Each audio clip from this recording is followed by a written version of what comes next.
Oi, gente, tudo bem com vocês? Você que está chegando hoje no meu canal e você que já me segue, sejam todos muito bem-vindos aqui no Saia da Toca com Carli Coelho.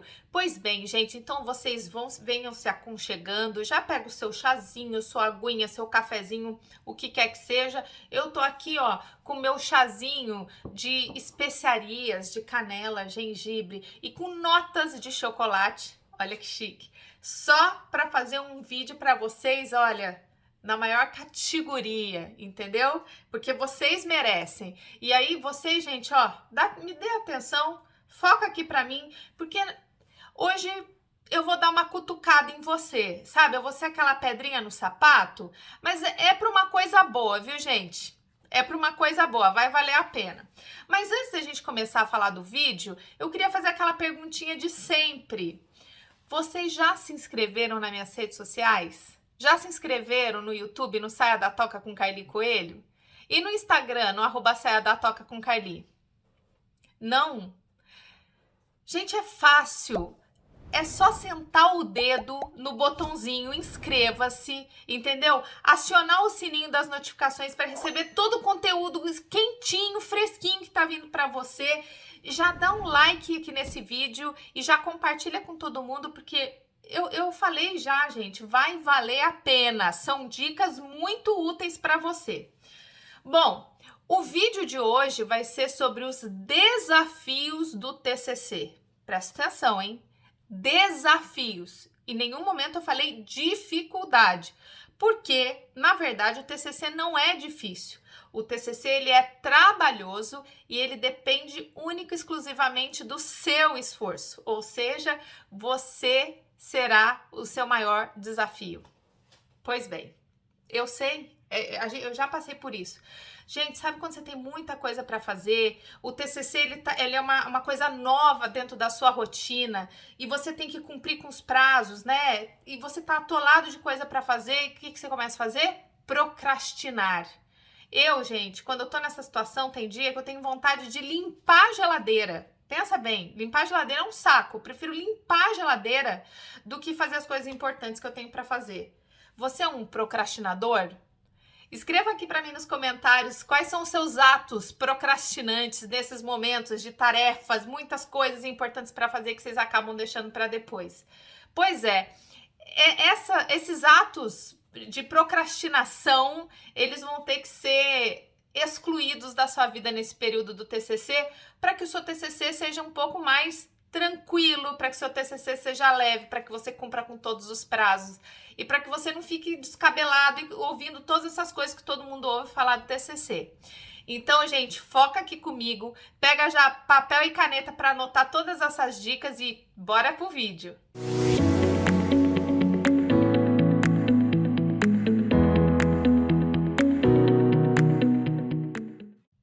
Bom, para fazer esse vídeo para vocês, eu criei no Instagram, no Saia da Toca com Carli, uma enquete a qual eu perguntei para as pessoas qual era o maior desafio que elas encontraram ou que estavam encontrando durante o desenvolvimento do TCC. E aí apareceram algumas sugestões e que eu achei muito pertinente trazê-las aqui para esse vídeo. O primeiro desafio foi como definir um tema que fosse relevante para a construção do TCC. Bom, o tema é aquele assunto amplo e abrangente que tem que ser do seu interesse, que você tem que ter prazer em pesquisar, porque o TCC é seu, você que vai ter o esforço, o empenho de desenvolver esse trabalho. Então, tem que ser um assunto interessante para você. Dentro do tema, sempre tem questionamentos e esses questionamentos dão origem a diversas pesquisas. Então, para a sua pesquisa, dentro do seu tema, você vai encontrar um problema de pesquisa que vai ser caracterizado por uma pergunta de pesquisa. E essa pergunta de pesquisa é muito importante porque ela vai delimitar esse tema. E isso vai te ajudar a não ficar pesquisando um monte de coisas que só vai confundir sua cabeça. Então, não é isso que eu tô querendo dizer aqui no vídeo para vocês, porque eu vou falar de pesquisa mais para frente, mas não é esse tipo de pesquisa bibliográfica.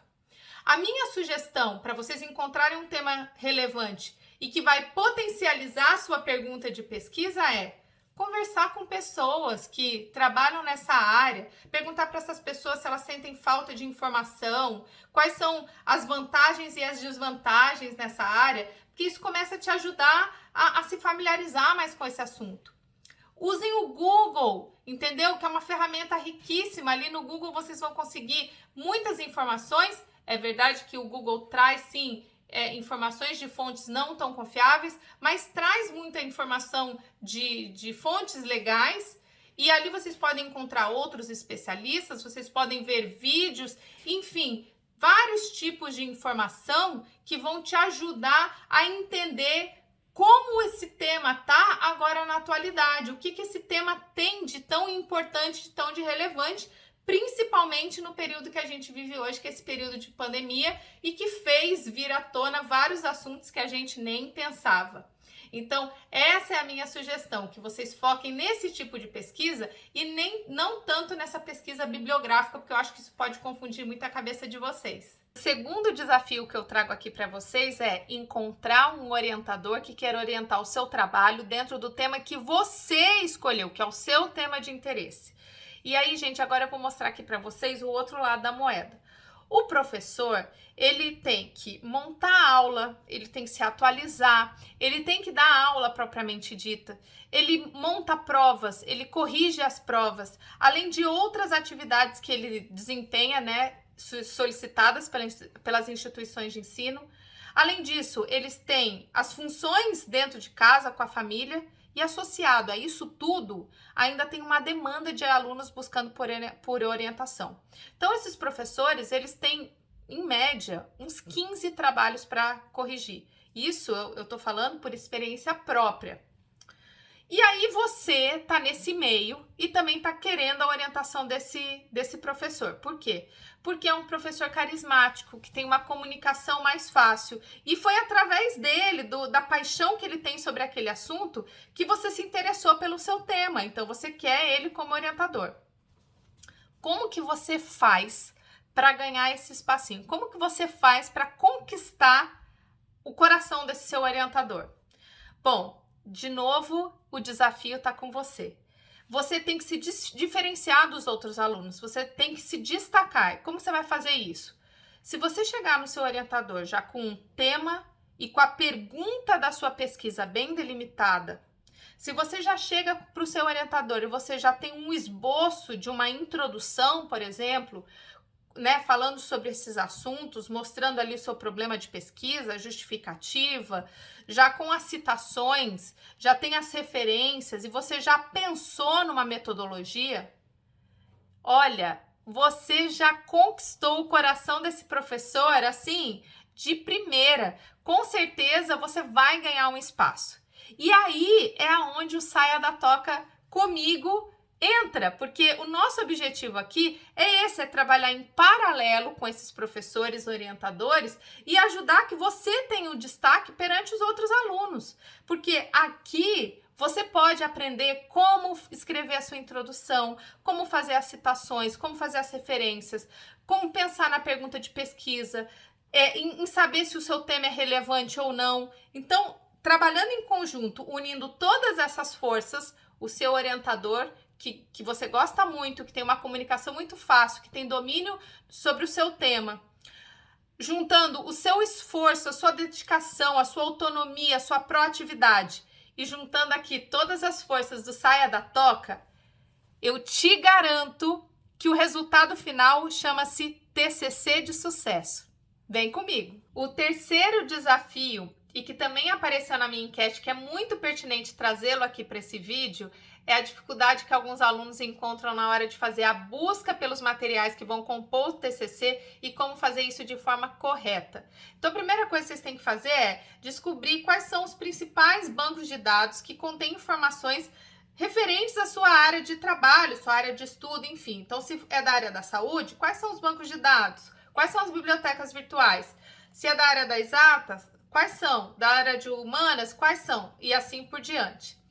Então, na área da saúde, por exemplo, existem algumas bibliotecas virtuais que são muito conhecidas, como, por exemplo, a biblioteca da PubMed, da editora Elsevier e da Cochrane, que tem vários bancos de dados, inclusive bancos de dados próprios. E ainda no Brasil a gente também tem a Biblioteca Virtual em Saúde, que é da Bireme, ou também conhecida como BVS, que também conta com uma imensidão de bancos de dados, inclusive bancos de dados da Medline e Lila, que são muito conhecidos. Em todas essas bibliotecas, vocês vão encontrar uma barrinha, como tem no Google, e ali geralmente as pessoas colocam as palavras-chave, porque a gente está muito habituado ao Google. Lembrando que para fazer pesquisa de material científico, é sempre mais interessante, eu recomendo que vocês utilizem o Google Acadêmico, porque o Google Acadêmico, ele tem acesso a esses bancos de dados que eu acabei de falar para vocês, tá? E não tem nenhum problema fazer essa pesquisa através das palavras-chave.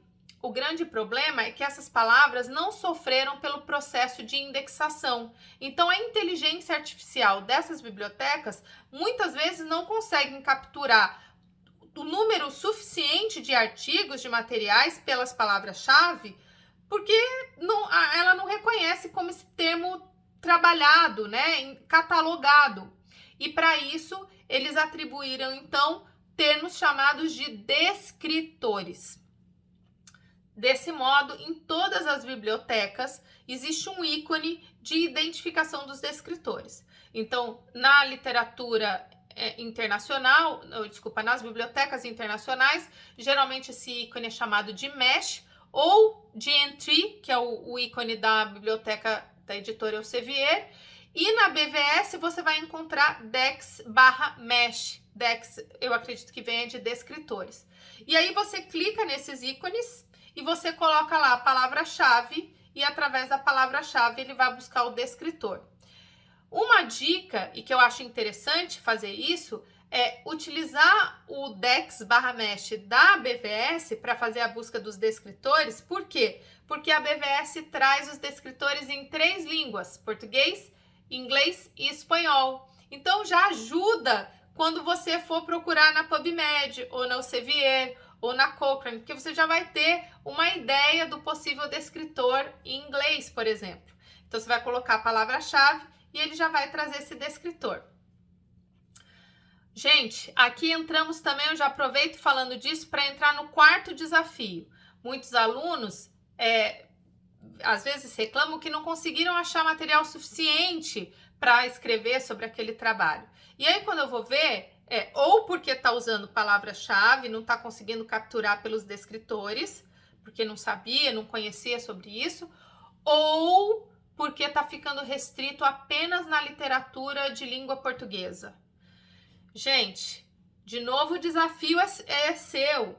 Vocês vão precisar se familiarizar com outros idiomas, como, por exemplo, o inglês e o espanhol. Ah, professora, pelo amor de Deus, eu não sei essas línguas. O Google Translator, ele não é perfeito, mas ele ajuda. Vocês conseguem entender o contexto. E com a prática, vocês vão começar a ficar mais familiarizados, porque os termos nesses artigos são mais técnicos.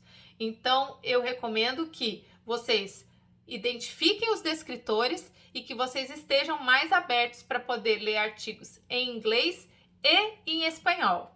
E o 5º e último desafio, que também apareceu na minha enquete, é como organizar todas essas informações, todas essas ideias, porque durante a busca vocês vão achar artigos, vocês vão pegar livros, vocês vão pegar materiais de literatura cinzenta, que a gente chama, que muitas vezes não foram publicados, mas que são válidos, materiais de congressos, enfim, uma série de materiais. Como que vocês organizam isso tudo? Como vocês organizam essa ideia?